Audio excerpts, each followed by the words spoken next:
A warmly good morning to all of you. I hope everybody is safe and healthy. Today we will going to start our first lesson of mathematics, that is division. What do you mean by the division? Yes, it means divide करना. किसी भी number को जब हम divide करते हैं तो उस प्रोसेस को हम क्या कहते हैं? डिवीजन कहते हैं. Okay, so open page number 46. Here first is let's look back. In it the first question given is fill in the blanks. Okay, first is equal sharing or distribution of things is called division. It means जब जो है हम किसी भी thing को equal share में distribute करते हैं, यानी कि इक्वल बराबर बांटते हैं, तो उस प्रोसेस को हम क्या कहते हैं? डिवीजन कहते हैं. ओके, जो कि आपके लेसन का नाम है. Second, repeated subtraction of a number from another number is also called division. It means जब हम रिपीटेड सब्ट्रैक्शन करते हैं, यानी कि हम लगातार एक नंबर को अनदर नंबर से सब्ट्रैक्ट करते जाते हैं रिपीटेडली, तो भी हमें जो मिलता है वो क्या कहलाता है? डिवीज़न ही कहलाता है. इस प्रोसेस को भी हम डिवीज़न ही कहते हैं. Third, the sign is the symbol of division. Division का साइन कैसा होता है? ऐसा. ये देखिए आपके सामने सिंबल बना हुआ है.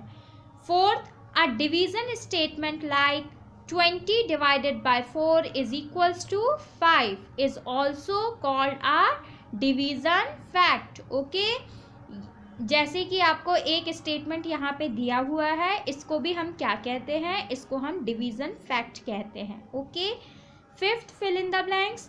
The division statement 20 divided bye 4 equals to 5 is read as. देखिए, अगर आपको ऐसा स्टेटमेंट लिखा हुआ हो तो आप उसको पढ़ेंगे कैसे? 20 divided bye 4 is 5. Okay, now exercise 1.1 that is revision exercise. ये रिवीजन एक्सरसाइज है.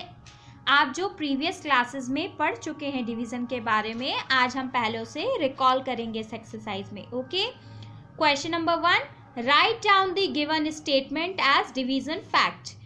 आपको ये गिवन स्टेटमेंट्स को डिवीजन फैक्ट में लिखना है. First is 35 divided by 7 is equals to 5. देखिए, आपको स्टेटमेंट ऐसा दिया हुआ है. ओके, आप इसको लिखेंगे कैसे?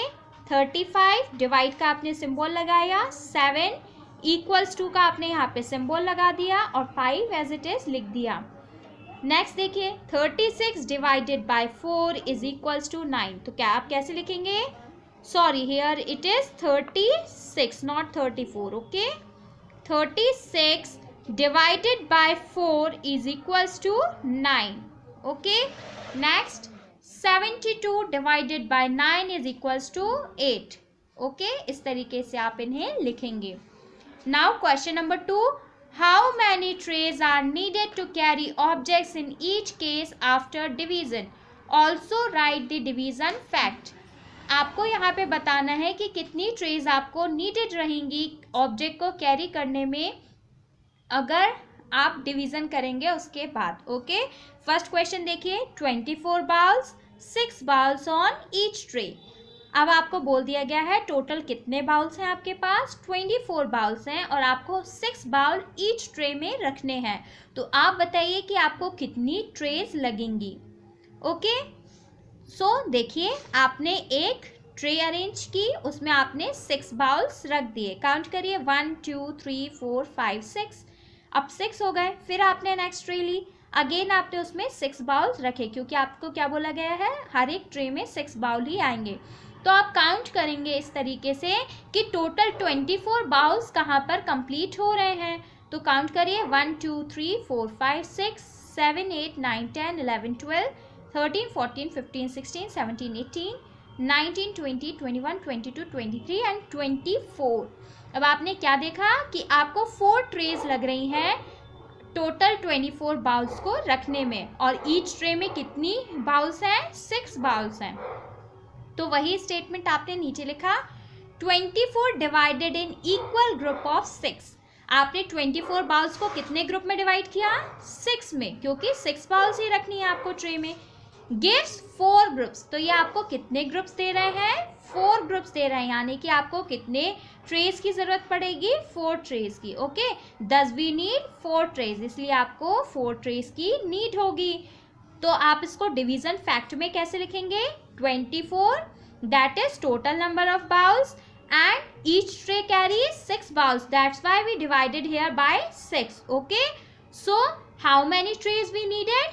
We needed 4 trays, because 6 divided by 4, 6 1 जा 6, 6 12, 6 3 जा 18, 6 4 जा 24. Okay, तो आपको कितनी ट्रेज नीड होंगी? 4. आप इसको डायरेक्टली डिवाइड करके भी देख सकते हैं, और इस तरीके से अरेंजमेंट करके आपको समझाया गया है।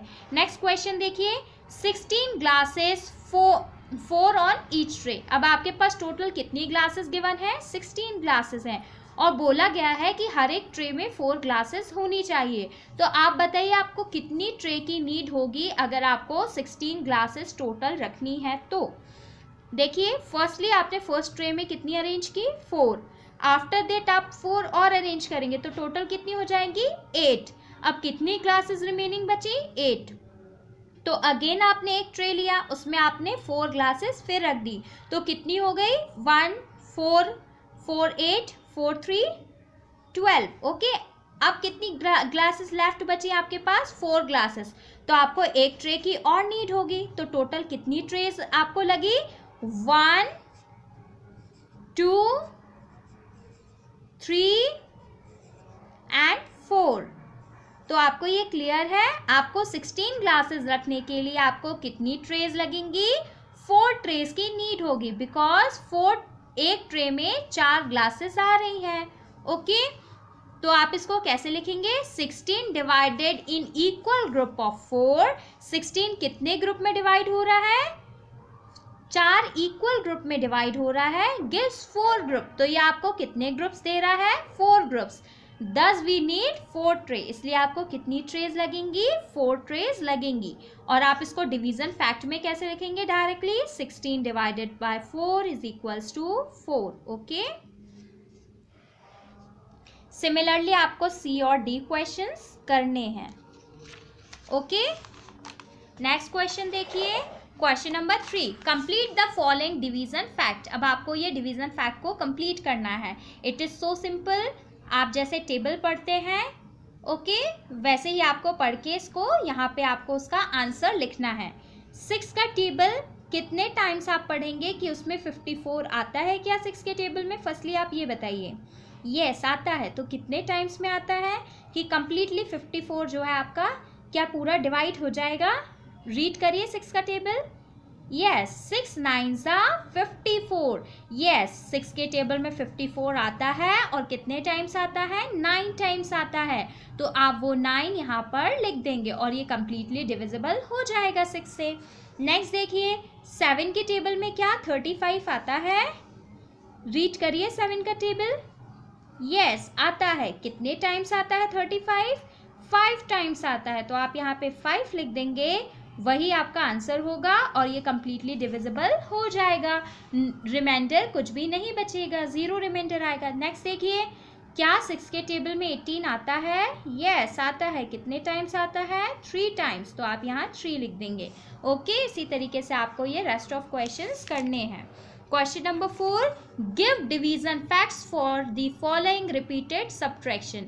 अब देखिए आपको यहाँ पे क्या दिया हुआ है, आपको यहाँ पे से डिवीजन फैक्ट बताना है। आपको यहाँ पे रिपीटेड सब्ट्रैक्शन दिया हुआ है। प्रीवियसली अभी हमने फिलअप में पढ़ा है लास्ट पेज में कि जब हम रिपीटेड सब्ट्रैक्शन करते हैं, लगातार किसी नंबर को किसी नंबर से सब्ट्रैक्ट करते जाते हैं, तो भी हमें जो प्रोसेस से मिलता है वो प्रोसेस में हमें क्या मिलता है? डिवीज़न ही मिलता है। ओके, देखिए इसका एग्जांपल। फर्स्ट 35 में से अगर आप 5 को सब्ट्रैक्ट करेंगे यानी कि माइनस करेंगे तो आपको क्या मिला? 30। अब 30 में से अगेन आपने 5 को सब्ट्रैक्ट किया तो आपको क्या मिला? 25। 25 में से फिर अगेन आपने 5 को सब्ट्रैक्ट किया तो कितना बचा आपके पास? 20। 20 में से फिर 5 को सब्ट्रैक्ट कीजिए तो कितना बचा? 15।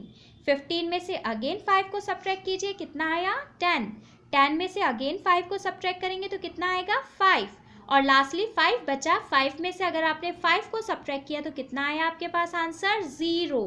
ओके, तो आपको समझ आया कि हम गिवन नंबर को जब दिए हुए नंबर से सब्ट्रैक्ट करते जाते हैं तो जितनी स्टेप्स में सब्ट्रैक्ट होने के बाद जब रिमाइंडर आपके पास, आंसर आपके पास 0 बचता है, डिफरेंस आपके पास 0 बचता है, तो वही डिफरेंस जब आपके पास 0 आएगा तो ये नंबर ऑफ स्टेप्स जितनी भी हैं, आप जब उस नंबर गिवन नंबर को डिवाइड करेंगे तो आपको वही टोटल नंबर ऑफ स्टेप्स जो हैं उसके आंसर के इक्वल होंगी। ओके, जस्ट देखिए 35 डायरेक्टली आप 5 से डिवाइड करेंगे तो कितना आएगा 5 7 35। तो देखिए आपका यहाँ पे आंसर जो है 7 आया।